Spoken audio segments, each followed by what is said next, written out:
Assalamualaikum warahmatullahi wabarakatuh. Perkenalkan, kami dari kelompok 4 ingin menjelaskan tentang metode clustering dengan menggunakan algoritma Kamens dan Fuzzy-Kamens. Sebelumnya, kami akan memperkenalkan nama kelompok kami terlebih dahulu. Yang pertama ada Bayu Anagra Pertama dan saya sendiri, Feni Alvika Jelita. Yang ketiga ada M. Ardiansa dan yang keempat Rosa Hetrin. Sebelumnya saya akan menjelaskan pengertian dari clustering. Clustering merupakan salah satu teknik data mining yang digunakan untuk mendapatkan kelompok-kelompok dari objek-objek yang mempunyai karakteristik yang umum di data yang cukup besar. Di sini yang pertama saya jelaskan adalah algoritma Kamens, yaitu metode clustering berbasis hierarki membagi data ke dalam sejumlah cluster. Dan metode ini hanya bekerja pada atribut numerik saja. Oke, langkah-langkah. Yang pertama, tentukan jumlah K-cluster. Istilah K bisa kita tentukan secara bebas, tapi bebas di sini memiliki syarat di mana nilai K harus lebih kecil dari nilai jumlah data. Yang kedua, pilih titik secara acak sebanyak K buah, di mana titik ini akan menjadi pusat centroid dari masing-masing kelompok cluster. Yang ketiga, hitung jarak dan alokasikan masing-masing data ke centroid atau rata-rata terdekat. Yang keempat, tentukan centroid baru atau rata-rata dari data yang ada di masing-masing cluster. Dan yang kelima, kembali ke step 3 apabila masih ada data yang berpindah cluster atau ada perubahan centroid. Jika tidak ada, maka hentikan proses clustering. Penentuan jarak terdekat antara data dengan centroid dengan menggunakan edge loading distance dengan rumus D, A, B sama dengan akar NK sama dengan 1 akar kurang DK pangkat 2. Diketahui D adalah jumlah antara data dengan sentetisnya. N jumlah dimensi atribut, AK dan BK adalah atribut KK dari objek data P dan Q. Oke, kita masuk ke contoh kasus. Di sini ada data pasien. Ada data pasien dan di sini kita akan menghitung jumlah data, tentukan jumlah ke cluster dan tentukan centroid awal. Oke, diketahui jumlah data pasien atau kita simpulkan dengan P mempunyai data 4 pasien. Di mana ada data 1, 2, 3 dan 4. Yang kedua, tentukan nilai K cluster. Ditentukan nilai K cluster ini 2 karena nilai K harus lebih kecil dari nilai data. Karena di sini nilai data adalah 4, maka kita akan membuat nilai K clusternya ada 2.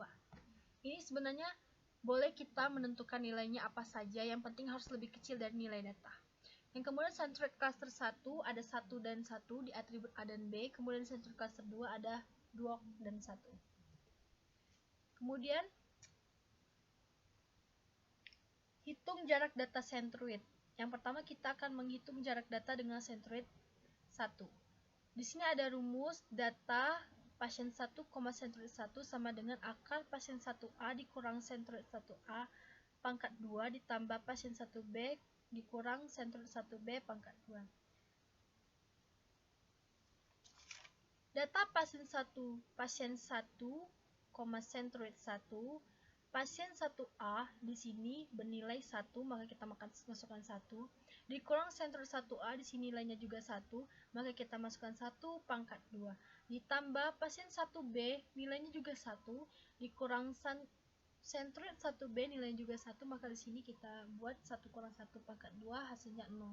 Begitupun juga dengan data pasien 2, pasien 3 dan pasien 4. Memasukkan rumus yang sama sehingga mendapatkan hasil data pasien 2 centroid 1 sama dengan akar 2 dikurang 1 pangkat 2 ditambah 1 kurang 1 pangkat 2 sama dengan 1. Data pasien 3 centroid 1 akar 4 dikurang 1 pangkat 2 ditambah 1 kurang 1 pangkat 2 sama dengan 3,61. Data pasien 4 dikurang centroid 1 sama dengan akar 5 kurang 1 pangkat 2 ditambah 4 kurang 1 pangkat 2 sama dengan 5. Yang kedua, kita akan menghitung jarak data dengan centroid 2. Dengan rumus sama data pasien 1, centroid 2 sama dengan akar pasien 1A dikurang centroid 2 akar pangkat 2 ditambah pasien 1B dikurang centroid 2B pangkat 2. Diketahui pasien 1A bernilai 1 dan centroid 2A bernilai 2, maka di sini akan dibuat 1 dikurang 2 pangkat 2 dan ditambah data pasien 1B bernilai 1 dan data centroid 2B bernilai 1, maka di sini hasilnya 1 dikurang 1 pangkat 2 sama dengan 1. Begitupun dengan data pasien 2, pasien 3, pasien 4, sehingga mendapatkan nilai data pasien 2 centroid 2 0, data pasien 3 centroid 2 2,83 dan data pasien 4, centroid 2 4,24. Hasil perhitungan jarak interaksi 1 dihasilkan tabel berikut ini. Data kita menjumlahkan menghitung jarak data-data centroid 1 dan centroid 2 dimasukkan ke dalam tabel di bawah ini. Kelompokkan data sesuai dengan senternya berdasarkan data dengan jarak pasien terpendek. Kelompok sesuai jarak terpendek ini dengan rumus, maksudnya data pasien 1 dengan centroid 1 harus kecil daripada data pasien 1 dengan centroid 2, maka pasien 1 masuk ke dalam klaster segmen 1. Bisa kita lihat tabel di bawah ini dengan keterangan warna biru adalah klaster 1 dan warna kuning adalah klaster 2. Di mana klaster 1 ini data pasien klaster 1 lebih kecil daripada data pasien klaster 2, sehingga pasien 1 ini adalah klaster 1 dan pasien 2, 3, 4 ini adalah klaster 2 karena data pasien 1 klaster 1 lebih besar dari data pasien klaster 2.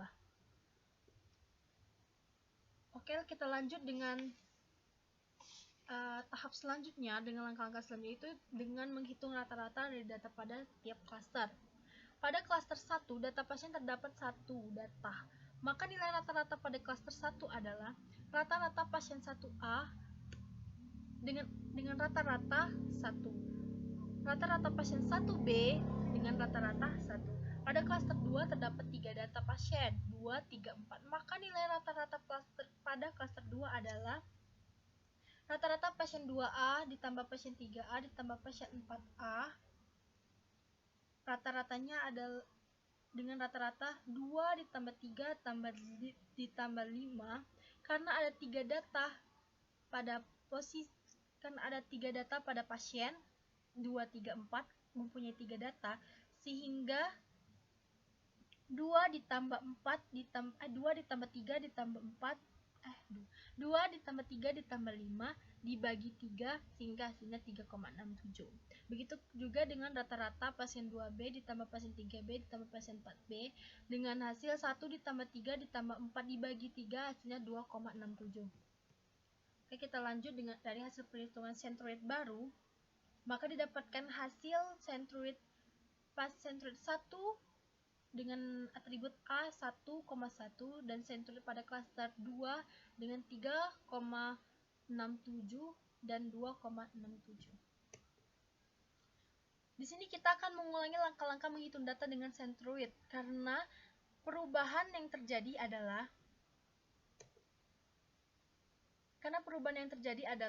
pada pasien 1 dan 2 data pasien centroid 1 lebih kecil daripada data pasien centroid 2. Maka data 3 dan 4 datanya lebih besar pada pasien centroid 2. Maka di sini kita akan menghitung ulang hasil penghitungan centroid baru.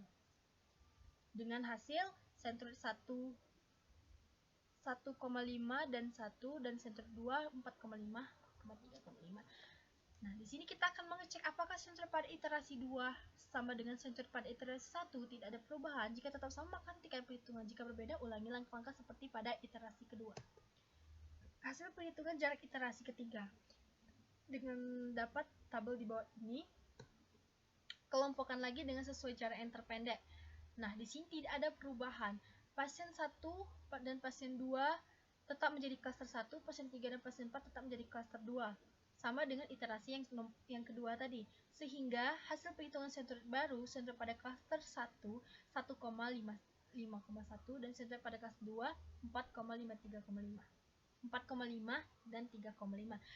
Cek centroid pada iterasi ketiga sama dengan centroid pada iterasi kedua atau tidak ada perubahan, maka iterasi dihentikan dan proses clustering menghasilkan Klaster 1 berbasis pasien 1 dan 2, klaster 2 berbasis. Baiklah, di sini saya akan melanjutkan materi yang sebelumnya dengan algoritma Fuzzy-Siemens. Sebelumnya saya akan menjelaskan Fuzzy-Siemens atau FCM adalah suatu teknik pengelompokan data yang keberadaan tiap-tiap data dalam suatu kelompok ditentukan oleh nilai atau derajat keanggotaan tertentu, dan teknik ini pertama kali dikenalkan oleh Jim Bezdek pada tahun 1981. Algoritma clustering FCM. Yang pertama, inisialisasi keanggotaan matriks U yang berisi derajat keanggotaan terhadap klaster dengan nilai antara 0 dan 1 sehingga mendapatkan rumus di bawah ini. Seperti di bawah ini. Perhitungan C sebagai pusat klaster, C I sama dengan 1 C dengan menggunakan rumus di bawah ini. Perhitungan fungsi objektif CI juga menggunakan rumus seperti di bawah ini, di mana UIJ adalah elemen matriks U yang bernilai antara 0 dan 1. DIJ sama dengan CI dikurang XJ adalah jarak antara pusat klaster ke I dan titik data ke J. CI adalah pusat klaster ke I, M1 adalah parameter fusifikasi.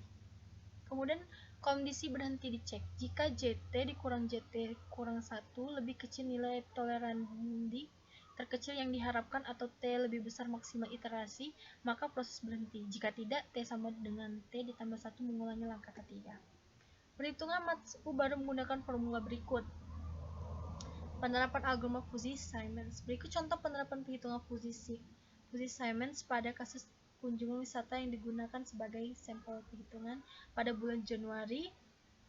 Kebun binatang, monumen kapal selam, Tugu Pahlawan, Surabaya Karnival dengan tahun 2016, 17, 2006, 7, 8, 9, dan 2010. Berdasarkan data dari tabel di atas, ditentukan beberapa komponen perhitungan yang ditunjukkan dalam tabel komponen perhitungan sebagai berikut dengan komponen perhitungan dan keterangannya. Tabel di atas merupakan tahap selanjutnya, yaitu melakukan perhitungan manual. Fuzzy-Siemens bangkitkan matriks UIK dengan komponen I sama dengan banyaknya data K sama dengan banyak klaster memiliki nilai acak dari 0 sampai 1. Kemudian langkah selanjutnya adalah menghitung pusat klaster seperti pada algoritma yang ditunjukkan pada tabel berikut. Tabel perhitungan manual hitung pusat klaster 1. Ini adalah tabel perhitungan manual hitung pusat klaster 2, dan ini adalah tabel perhitungan manual hitung pusat klaster 3. Pada 3 tabel di atas tunjukkan bagaimana cara mendapatkan pusat klaster dengan menggunakan algoritma KD, di mana angka acak dipangkatkan 2, kemudian hasil dari angka acak yang telah diberi pembobot 2 dikalikan dengan data kunjungan wisata. Pada tabel perhitungan manual hitung fungsi objektif klaster 1, 2, dan 3, sehingga tabel perhitungan manual hitung nilai total P1, P2, dan P3. Di sini pada tabel ini kita akan menghitung klaster 1 dan klaster 2, klaster 3 ini sehingga mendapatkan jumlah nilai pada tabel berikut. Langkah berikutnya ialah memperbarui nilai U atau memperbarui nilai matriks dengan hitung pada algoritma F yang ditunjukkan pada tabel berikut. Tabel di atas merupakan data yang nantinya akan menentukan hasil klaster jika perhitungan pada algoritma terakhir atau menghitung kondisi berhenti dengan membagi antara LT dan jumlah total masing-masing klaster sudah didapat, maka akan dilakukan pembulatan satu angka di belakang desimal sesuai dengan error terkecil yang ditentukan pertama kali. Berikut hasil clustering ditunjukkan pada tabel di bawah ini. Hasil akhir perhitungan Fuzzy-Siemens dengan klaster 1 0,0, 0,4, 0,1, 0,3, klaster 2 0,5, 0, 0,7, dan 0,1, dan klaster 3 0,5, 0,6, 0,2, dan 0,6. Oke, itu dia presentasi dari kelompok kami.